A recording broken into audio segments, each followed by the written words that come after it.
উদ্দেশ্যটা কি? উদ্দেশ্যটা হচ্ছে আগামী প্রজন্ম, এই যে ছেলেমেয়েরা মাঠে দাঁড়িয়ে আছে, যারা কিছুক্ষণ পরেই ফুটবলের উদ্বোধনী খেলায় অংশগ্রহণ করবে, এটার মাধ্যমে আমরা চাই যে আগামী প্রজন্ম অর্থাৎ এই বাচ্চারা ভবিষ্যতে সুস্থ, সবল এবং মানসিকভাবে বিকশিত একটি শিক্ষিত প্রজন্ম হিসাবে গড়ে উঠবে। সেজন্যই আমাদের আজকের আয়োজন। এটার নাম হয়তো প্রাথমিক বিদ্যালয় গোল্ড কাপ টুর্নামেন্ট। আবার গতকালকে দেখেছেন নতুন কুড়ি স্পোর্টস। নতুন কুড়ি স্পোর্টস এক সময় শহীদ জিয়াউর রহমান স্যার নতুন কুড়ি বাংলাদেশ টেলিভিশনে 79 থেকে চালু করেছিলেন।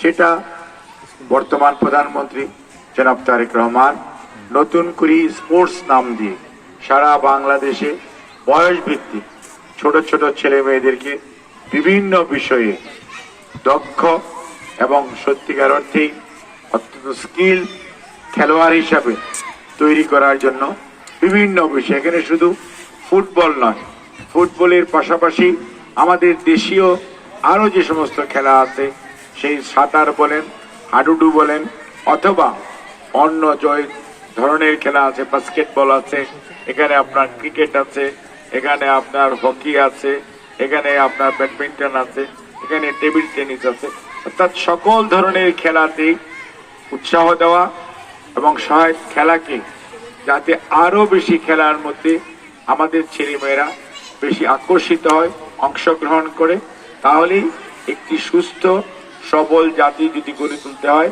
জ্ঞান বিজ্ঞানের পাশাপাশি তাদেরকে শারীরিকভাবেও সুস্থ হতে হবে এবং শারীরিকভাবে সুস্থ মানুষ, মানসিকভাবে উৎকর্ষিত একটি মানুষ কোনো অবস্থাতেই মাদকাসক্ত হতে পারে না। সেটিও একটি আমাদের আলটিমেট গোল, যাতে আমাদের আগামী প্রজন্ম শুধুমাত্র সামনের দিকে চলার জন্য, আগামীর বাংলাদেশ গড়ার জন্য যে প্রশিক্ষিত দক্ষ জনবল দরকার, সেটি তৈরির লক্ষ্যেই আজকে পড়াশোনার পাশাপাশি বিভিন্ন ধরনের খেলা আয়োজন করে শারীরিক এবং মানসিক উৎকর্ষতা সাধন করার জন্য বর্তমান সরকারের এই আয়োজন।